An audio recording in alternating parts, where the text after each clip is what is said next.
please welcome on stage our transformational strategist, Dean Donaldson, and digital futurist, Jonathan Tavss from Kaleidoko. We are on a beautiful beach, and we all had that promise of the work-life balance where, you know, we could just chill most of the time. I know that I still am getting calls at all times, and since I'm from Los Angeles, I'm getting calls in the middle of the night from my clients and from others, so we're just always connected. And, you know, I mean, yeah, but Jonathan, let's be honest, it is pretty cool, right, to come from, what, Hollywood here to Bollywood? I mean, that's just like, you know. Dean, like, let's get, what is it, the Hollywood Film Association to the Indian Film Association. Yeah, sure, Get okay. up to the Politically times, right? correct, yes, right? okay, right. Okay. So, you know, yes, moving from that, like, we were looking at what's going on in India, and we're blown away by India's media outlook. You know, on one hand, you guys have had twice the digital growth of anybody. Some even say 4 times faster growth than any other market in the world. That's, like, that blows me away. So, you know, and that's with penetration where you're not even hitting 60% with internet yet. So once that grows, you guys are on fire. You're blowing up. It's very exciting. But I really want to know about the technology. And for me, what was really interesting is that this programmatic. I mean, this place is about to explode with targeting. And it's quite interesting from the rest of the world where perception is the fact of, well, maybe India's a little bit further behind. I don't think it's true. I mean, you are now, what, 55% in the very next couple of years of mobile revenue. And the whole world is looking at this place right now because this is where, what, the next 100 million Netflix users are going to come from. We're going to see a massive amount of change over here. So for me, this is amazingly exciting, especially when we consider the mobile activity over here. Yeah, I mean, looking what Jio did with making 4G accessible to so many more people. Like, I want to get the deals that you guys get here, pricing for 4G. That's insane compared to what we get in the West. And to be able to hit 500 million internet users. That's 500 million people on mobile. I mean, these are sort of figures that really excite us as technologists to see where we are in terms of in India right now. But Jonathan, I want to go beyond that. I want to take this way out in terms of what's next. So what is next? Where are we going to go with this? So look, you know, we're still dealing with dashboards. You know, we're seeing that stuff like the programmatic you talked about, and, you know, the big data and all those touch pieces of technology. But what really we want to focus on is people. You know, that's where the future lies, is in the people. So who knows what technology is going to come around to really help meet the needs of the people, but that's where the real excitement is. These things are happening so quickly right now. It's trying to understand where this stuff is going on. You know who's not getting too old? That's Generation Alpha. Right. So when you think about it, these people, they're going to grow up. They'll never use cash. Okay? They already know how to use a touchscreen by 2, and they're all going to have a best imaginary friend named Alexa. Here's something really interesting to think about kids today. And this is not scientific by any means, but my wife is a kindergarten teacher in Los Angeles. So in LA, we start kindergarten about 5 years, okay? And of her 24 kids, 84% of them, 20 of the 24 kids, didn't know how to do the simple thing of holding a crayon or a pencil or using scissors to cut something. And there's one reason for that. What's that reason? Yeah. The swipe. You know, not swipe right, swipe left. They're not using Tinder yet, but that's how they're knowing how to work with the world. Right. So does that mean, Jonathan, I get to talk about robots now? You get to, yes. Who here thinks robots are going to take over the world? 1, 2, 3, okay. A few of you. The rest of you are pretty damn confident, right? All right, let's see how you are at the end of this. Okay, so have you seen this? Have you seen Boston Dynamics? Every time I turn on Facebook right now, somebody is posting yet another crazy video of Boston Dynamics. I mean, you see this stuff, you know what? I mean, they're jumping around, they're doing backflips, they're doing all sorts of stuff. I can't even catch that much air. I mean, this is very Terminator, isn't it? I mean, let's be honest, these things. I mean, I'm not even sure I could do that with my back at this stage, even after that massage yesterday. It's good form, good leg, yeah. But you kind of think about it from an industry perspective over the last 50 years of what we've seen, especially in things like logistics and manufacturing. I mean, here's an interesting stat.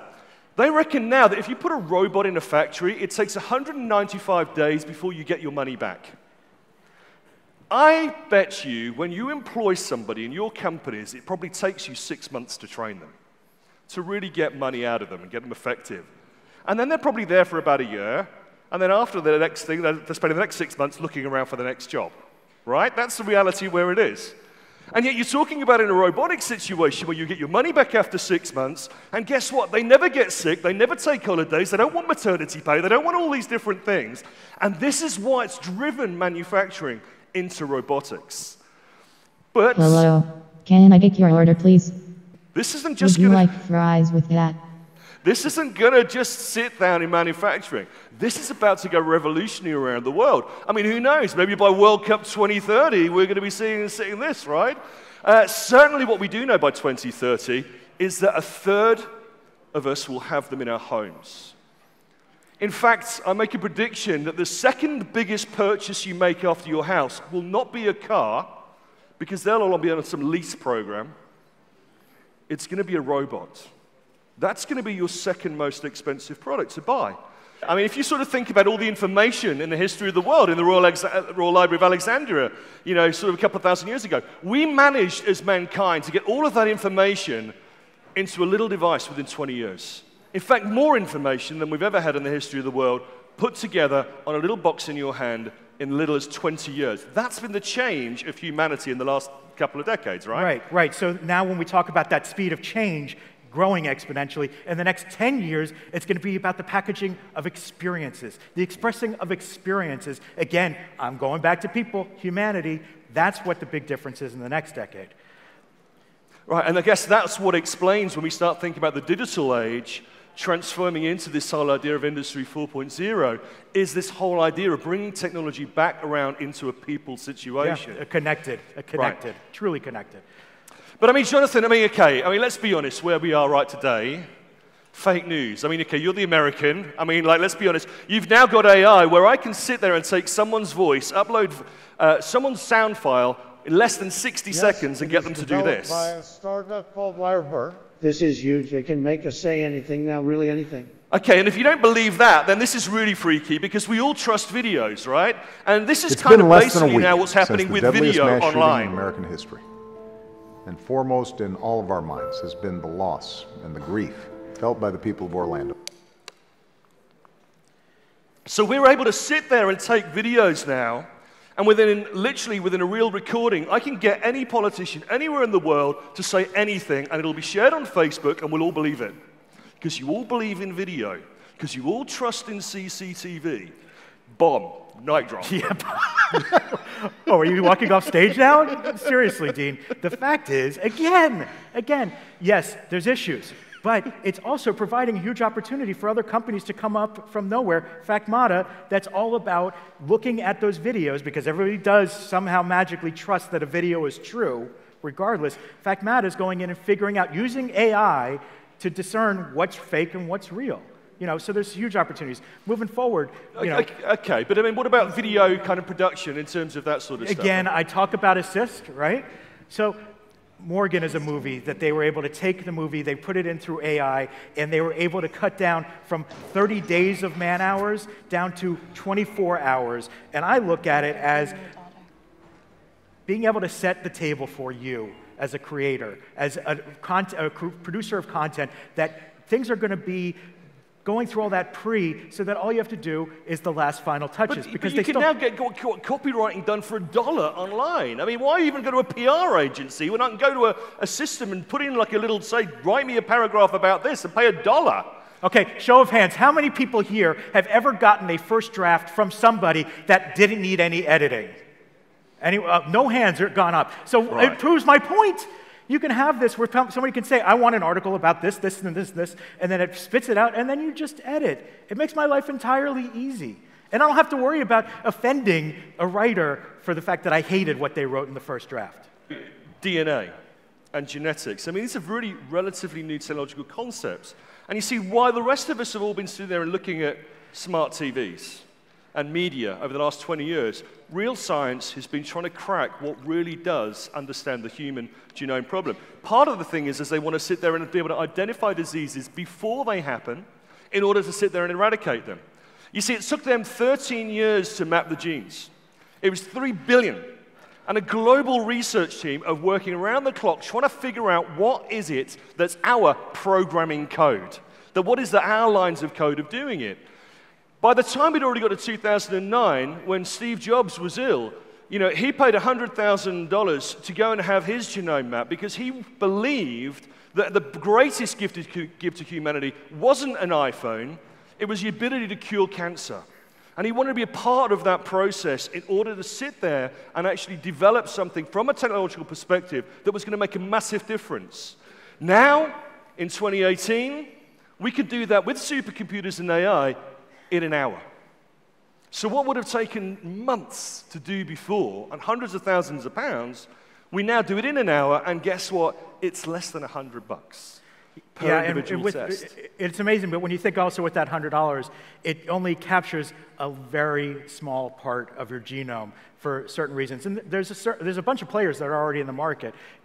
Each of them has a different thing that they're trying to get. So whether it's 23andMe with trying to do drug development, Ancestry trying to tie everything with genealogy, when you look at the numbers, before Q4 last year, when there was a lot more money spent on advertising these, there were 10 million participants. That was before the TV ads. If you look at Black Friday in the States, that Friday after Thanksgiving, they sold Ancestry sold 1.5 million Ancestry kits. Now, when you think about the numbers and the adding of that just means that they have a larger sample size, which means that they're going to get better and better and better. And as I started to take it up a stage further, and I went online with my phone, and I uploaded my DNA. And I put it onto this website, which is kind of like Wikipedia, but they call it WikiTree. And what they want to do is they want to find the story of humanity, to find how every single one of us around the world is connected. And now my phone beeps at me, no kidding, every day and saying, new family members, new family members. Wait, so you weren't the only dork that did that? Exactly. I thought I'd be the only Muppet that would do something like this, right? Turns out that when I did this a couple of months ago, I was getting like 1, 2 family members every couple of days. I could sit there and log in right now and see how many it is. And it just tells me here, how many things there are. I've had like 6 in the last 8 hours. This is how fast people are growing. How much people are uploading their own DNA data to the internet. And so if you want to know what really comes after social media, I think it's Genomic Media. You see, if you think about this, social media were about us connecting with our friends that we haven't spoken to for 20 years. I'm talking about family members that we've not spoken to for 200, maybe 2,000 years. And if you sort of think about how many real connections you can actually have, not how many tweets and followers, but connections, is about 150. You see here, we're talking about 99.9%. Social media, one of the negative aspects of social media is it's created divisions in society, right? All the terrorism and hate and all the rest of it, as amazing as it's been positive, it's also had a very other way of pulling people apart. Maybe Genomic Media will be the chance where we actually start focusing on what we all have in common and what we all have related to each other. And maybe this is going to be an amazing thing for society as a result of that. And I think that's great. And I think that what we should focus on here is that 0.1%.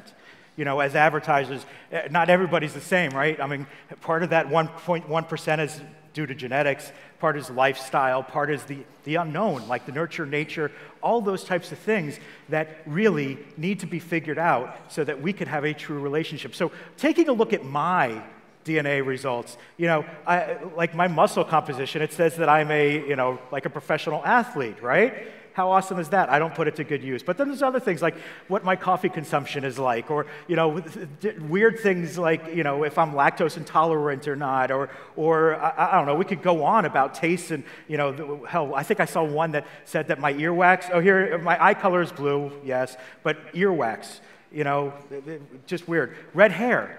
We know from people that have red hair or don't. If you have red hair, you usually have a different response to pain.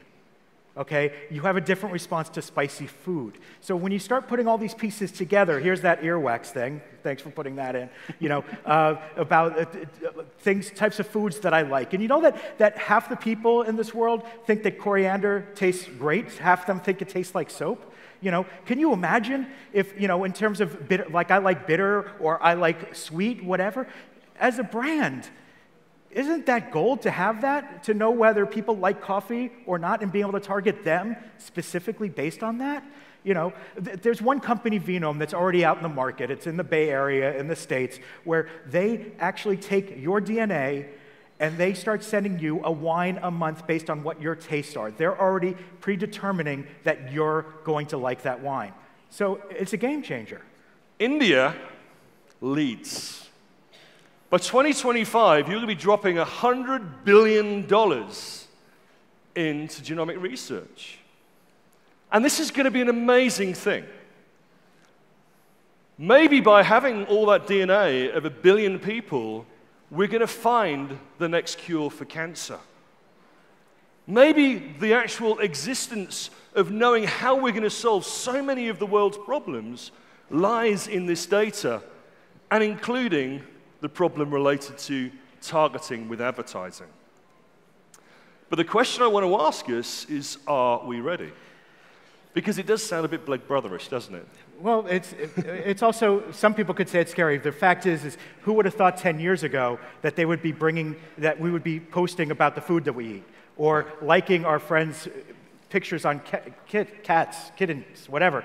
But all of that, we talk about the responsibility, and that's where blockchain is going to be the game changer, okay? It's where you're going to control the data, you're going to be rewarded for your data, and it's like that is the key to a completely different business model where every other business model is obsolete. Lovely. Wow, that was some roller coaster. Clearly, science fact is stranger than science fiction. Okay, I'll try to just assimilate this entire thing that you told me. I've got 3 major takeouts. One is that with all this connectivity, 5G, 6G, the big data that you're talking from 8 billion going up to 25 billion connected devices, blockchain, genetics, all of that is leading to really, really strong customization, personalization, targeting. Yeah. That's one huge takeout I got. Second one is you seem to be saying that this world is going to be one where humans and machines will become closer and maybe even merge thanks to the entire robots and neural lace and stuff like that you were talking about. Third thing, which I'm getting out of from what you're saying, driven by AI, blockchain, a few more things like that, is the entire need to go more predictive rather than reactive. Now, if these are the kind of broad takeouts, my one question to you is, will as a society, will we reduce our repertoire of brands and consume more of what we consume because marketing is going to reinforce behavior rather than just allow us to experiment? I think that we're already seeing that marketing is influencing behavior, and people are already in their streams of content that it is very hard to discover.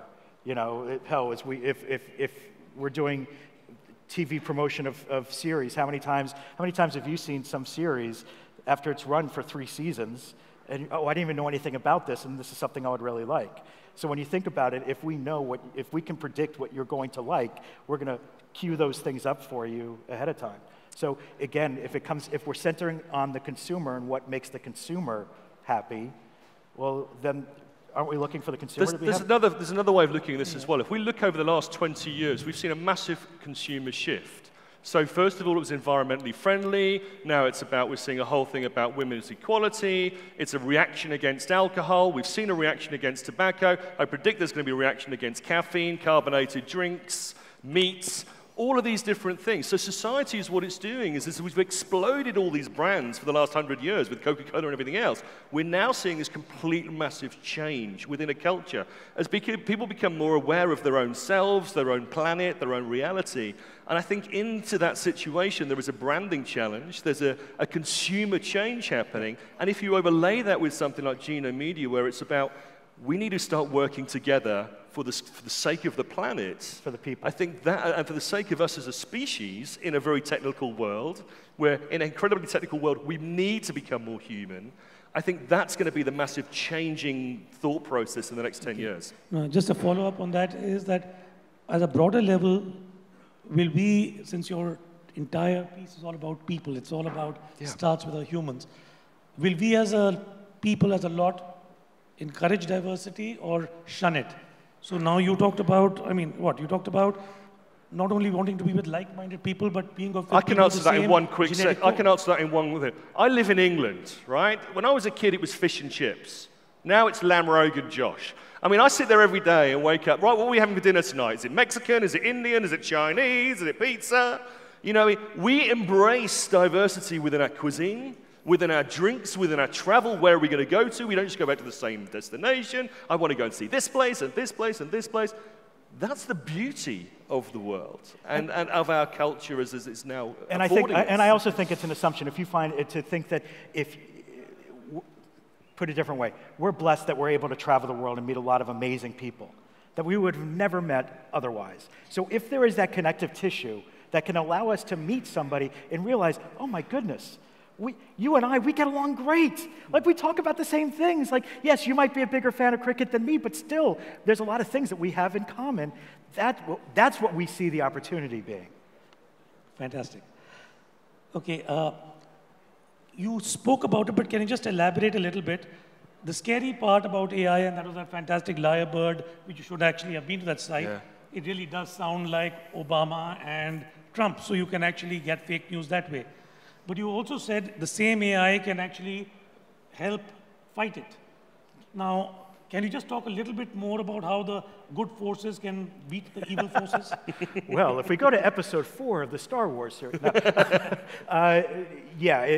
it again is about the machine learning and being able to process all of these images and other pieces that to the blind eye you might not see if a video is not tracked perfectly. I mean, just with the video that we showed of Obama speaking, if you look close enough, you'll see that his mouth is not exactly moving to the voice. You know, so if there is that computer element that can solve that problem, or say at least there's a glitch here. I mean, Dean was talking about something where there was in courts in the UK, there was a video that was messed around with, that was put forth as evidence. And it was only because somebody had said, can you play that back slowly? And you could see that there was a difference. We all are moving at such a quick speed right now that when you see a video on Facebook, do you question the validity of it? It's just there, and you know that somebody put it together. I saw a great video yesterday of someone arguing that the Earth is flat, and they put this flat Earth video on there, and they'd actually had it done, and you could actually see in the corner where the sun moved into the corner, it suddenly went into an oval shape because they'd obviously distorted the video. But they were putting it out, and people were commenting and going, yeah, see, I told you, and all the rest of it. And this is the problem. People trust video. It is a scary thought. Yes. So may the good force win. Okay, we've got a couple of questions which I'll just take up. Okay, in pursuit of predictive media, where do we start drawing the line so we don't have any more of Cambridge Analytica?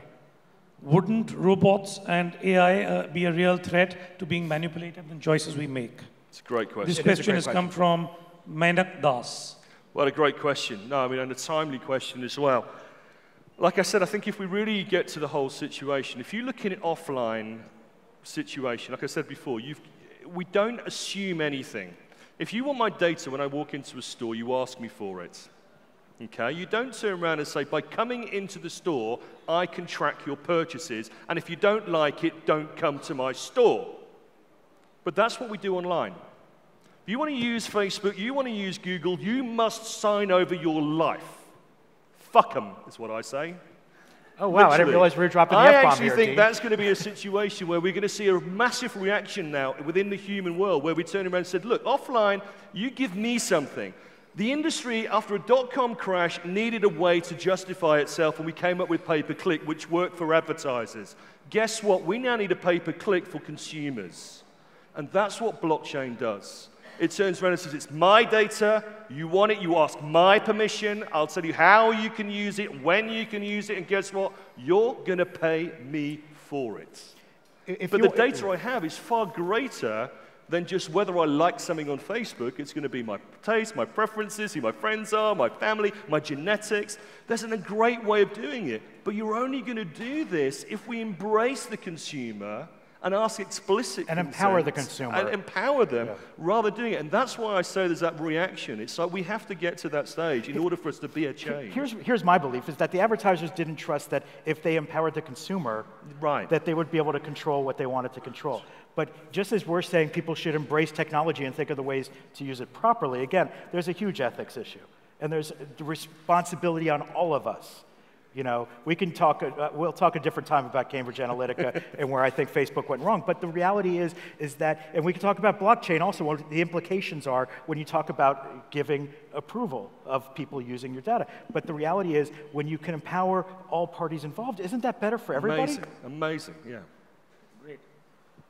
Okay, with the future being machine-driven and AI-powered, how do you feel marketing talent should adapt to it and still be relevant? This question has come from Abhinay Basin. I think... How should marketing talent adapt in this entire world of... I think marketing talent should adapt more to, if as a marketer, if you found yourself going too much to dashboards and just moving dials and ticking boxes, then you should find something else to do. If you're a marketer who was creative and looking at how do I create the best experience for my consumer, and how do I create the best opportunity for my brand to express itself, then those jobs are not going to go away. They're not going to be automated. It's the button pushing jobs that are going to be automated. And if you ask me a question, if you want to know me as a person, right? If you spent 5 minutes talking with me and said, okay, what are you looking forward to in Goa? It's like, looking forward to great food, looking forward to a good massage, I want to go scuba diving. Right? And these are the brands I like.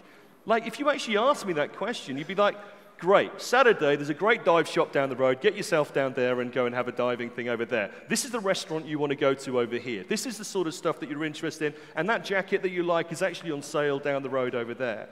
If you had that information about me, you could start to work around my life and actually give me stuff that I'm really looking forward to and really would utilize. That's an opportunity for marketers. Yeah, so, I mean, if AI is all about relearning, clearly AI can't do rewiring. So what is it that consumers can, or marketing talent can do, which rewires the game for relearning to take over? Right, it's sort of along what Dean was talking, it's about the connective tissue, right? You know, that's the thing with neurons. Neurons can rewire where AI can't. What is that connective tissue? What are the ways that marketers can look at how am I going to utilize technology to get a deeper understanding and forge a deeper connection with the consumer? And that's where marketers should be looking. Yeah. Lovely. Thank you so much. That was quite a blast. You have to choose between the two questions, which is the better one to get a prize. There was one question on the In Pursuit of Predictive Media, the Cambridge Analytica, we don't repeat. And the second one is how to make marketing talent more relevant. I like the Cambridge Analytica one. I like the Cambridge Analytica one as well. I think it was timely. We have Menak Das winning. Good man. Congratulations, Mr. Das. Please make your way center stage. You are the proud winner of 25,000 rupees brought to you by Yes Bank. Everybody else in the audience, let's be more cheerful. It's a bright, beautiful Friday morning. Come on. Congratulations. Thank you very much for asking the relevant questions. And yes, this is how you can win 25,000 rupees. The questions need to reach us via the GoaFest app. Thank you very much, Mr. Sakhuja, for moderating these questions with Dean and Jonathan. Good. Well done. Gentlemen on stage, you have been so kind. Mrs. Sakhuja, I'm going to request you to kindly hand over a token of appreciation. Mrs. Sakhuja, a token of appreciation to the gentleman on stage, please. Thank you. I'll take this from you. Thank you. Thank you so much. May we please have the memento for Dean and Jonathan. Thank you very much. If you've loved this session, then I need to say no more. Ladies and gentlemen, let's have a thunderous round of applause. What a lovely, invigorating first session at the GoaFest. This is how we begin day 2. Thank you very much. Thank you.